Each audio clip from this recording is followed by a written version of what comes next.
સુરતના 76 વર્ષીય મનુભાઈ લાલજીભાઈ ડોબરિયાના પરિવારે દુઃખની ઘડીમાં માનવતાભર્યો નિર્ણય લઈને તેમના એક હાથ અને બંને ચક્ષુનું દાન કર્યું છે। આ અંગદાનથી 3 જરૂરિયાતમંદોના જીવનમાં નવી આશા જાગશે। આરોગ્ય મંત્રી પ્રફુલભાઈ પાનસેરિયાએ દાતા પરિવારના નિર્ણયને બિરદાવ્યો હતો। 31 જુલાઈ 2026ના રોજ સવારે મનુભાઈ ડોબરિયા અચાનક બેભાન થઈ જતા પરિવારજનોએ તેમને 108 એમ્બ્યુલન્સ મારફતે કાપોદ્રાની પીપી માણિયા હોસ્પિટલ ખસેડ્યા હતા। સઘન સારવાર બાદ તબીબોની ટીમે તેમને બ્રેન ડેડ જાહેર કર્યા હતા।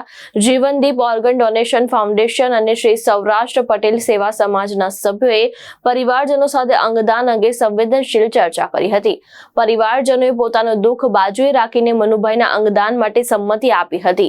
મનુભાઈના એક હાથનું દાન સુરતની કિરણ હોસ્પિટલ અને બંને ચક્ષુનું દાન લોકદ્રષ્ટિ ચક્ષુ બેંકને આપવામાં આવ્યું હતું।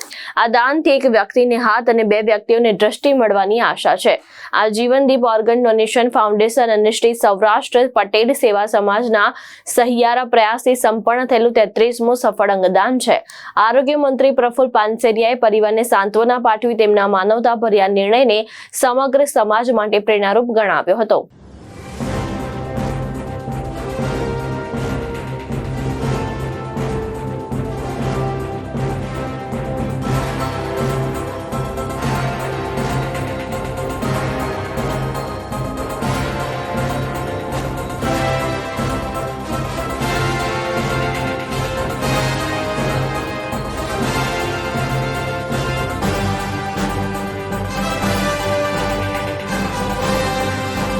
મિત્રો, આજે વાત કરવી છે એક એવા અંગદાનની કે જે દર્દીની ઉંમર 76 વર્ષીય હતી।